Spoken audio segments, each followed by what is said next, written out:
내가 복음을 위하여 모든 것을 행함은 복음에 참여하고자 함이라. 운동장에서 다름질하는 자들이 다 달릴지라도 오직 상을 받는 사람은 한 사람인 줄을 너희가 알지 못하느냐? 너희도 상을 받도록 이와 같이 다름질하라. 믿음의 선한 싸움에 깨어있어 새벽을 지켜가는 하늘의 파수꾼 여러분, 복되는 청으로 여러분들을 영접하고 말씀과 기도의 풍요로움을 함께 나눌 수 있기를 소원합니다. 오늘의 본문은 갈라디아서 6장 1절로부터 10절까지의 말씀이고, 갈라디아서 전체 내용 중에 마지막 단락에 이르는 중요한 실천적인 권면들을 담아내고 있는 이 부분입니다. 갈라디아 교인들이 육체를 자랑하는, 그래서 할례를 받고 하나님의 백성이 됐다는 자기 자랑, 그것으로 인하여서 그렇지 못한 사람들을 손가락질하는 정죄와 분쟁, 다툼의 자리에 떨어진 교회의 혼란함을 지켜보고 진정한 의미의 예수 십자가의 복음 안에 선 하나님의 사람들은 어떻게 살아가는 건가, 그 구체적인 실천 규범들을 다루고 있는 내용입니다.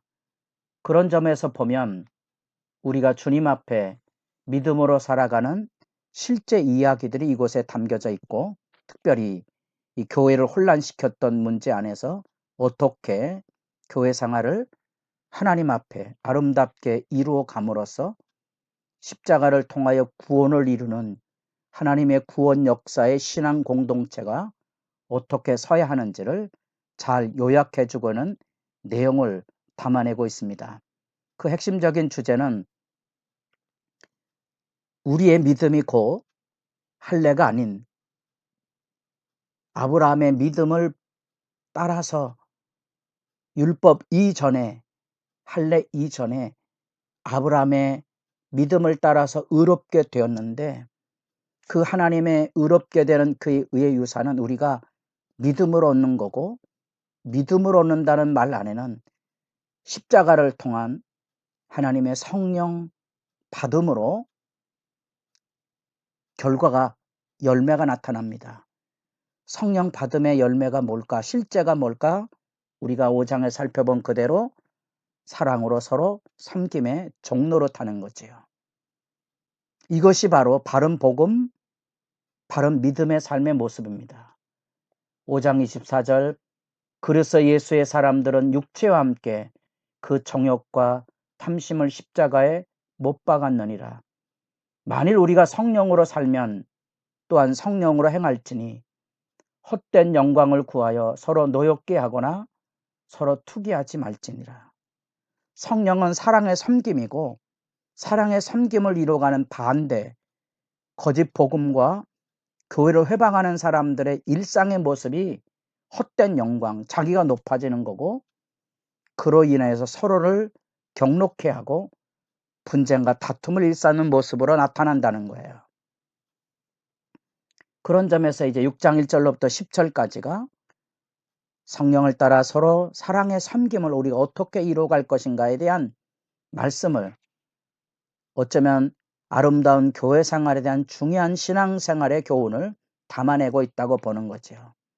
첫 번째 주제가 1절로부터 나타나고 있는 어떻게 우리가 범죄한 사람들을 온유한 마음으로 바로잡고 그로 인하여서 우리 스스로도 경각심을 가질 건가에 대한, 바로잡기에 대한 얘기를 합니다.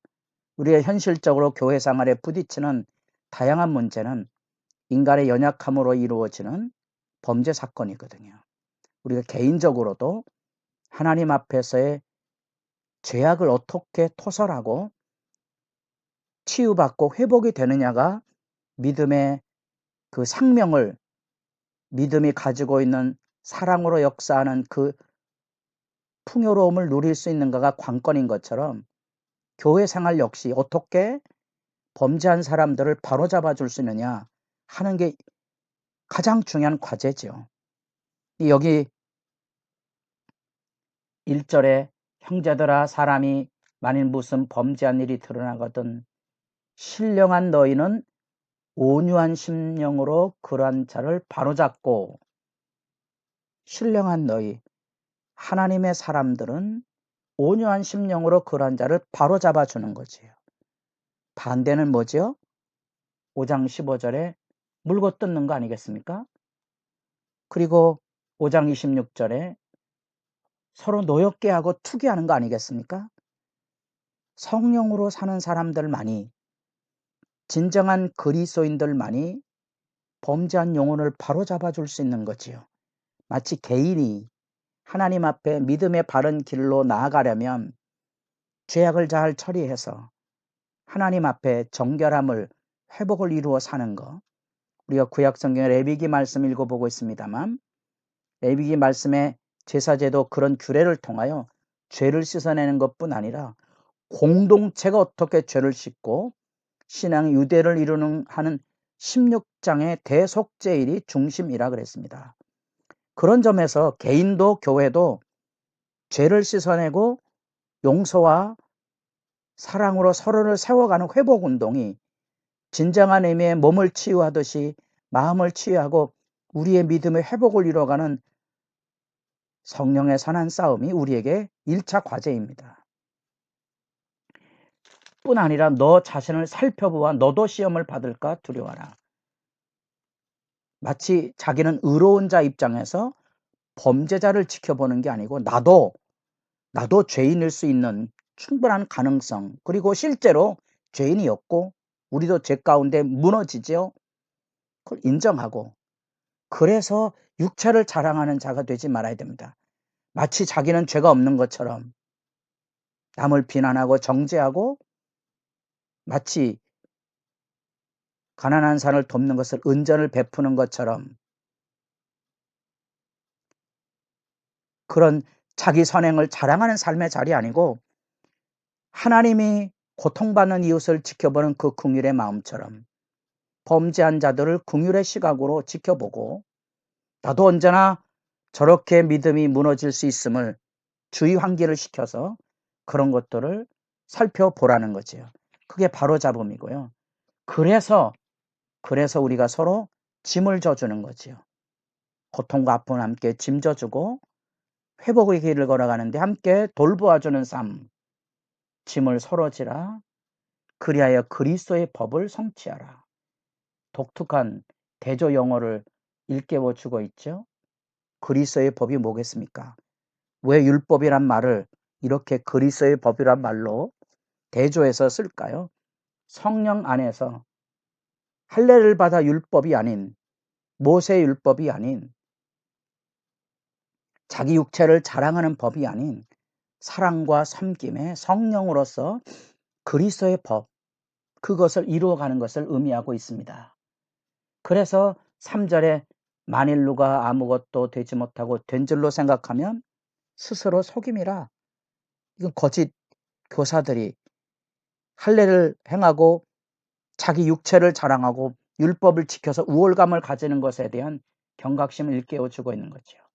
각각 자기 일을 살피라. 그리하면 자랑할 것이 자기에게는 있어도 남에게 있지 아니하리니 각각 자기의 짐을 질 것이라. 짐을 서로 질 뿐 아니라 자기의 짐을 져야 되죠. 내 죄인의 개인적인 죄도 회개하고 새 사람이 되는 것처럼 교회 안에서도 죄인들을 회개케 하여 성령 받음의 교제의 회복을 이루어 가게 하는 것들이죠.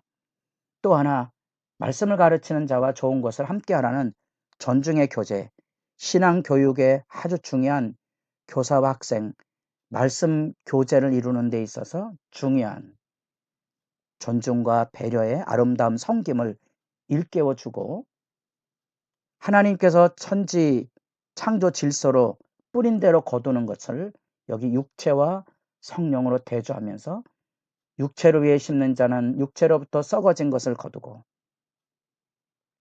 성령을 위해 심는 자는 성령으로부터 영생을 거두리라. 육체를 자랑하는 사람들은 멸망으로 갈 거거든요. 썩어진 것을 거둘 게 뭐 있겠습니까? 썩음의 자리죠. 성령으로 심는 자들만이 영생, 곧 하나님의 나라의 유업, 기쁨으로 열매를 거두는, 눈물을 뿌리며 씨를 뿌리는 자는 기쁨으로 열매를 거두는 그 나라의 영광에 참여하게 될 것이라는 거지요. 그리고 이제 9절 10절 유명한 구절입니다. 우리가 선을 행하되 낙심하지 말지니 포기하지 않으면 때가 이름에 거두리라. 그러므로 기회 있는 대로 모든 이에게 착한 일을 하되 더욱 믿음의 가정들에게 할지니라. 선행의 실천이죠. 믿음은 이런 아름다운 삶을 실천해 가는 겁니다. 그게 복된 일 아니겠습니까?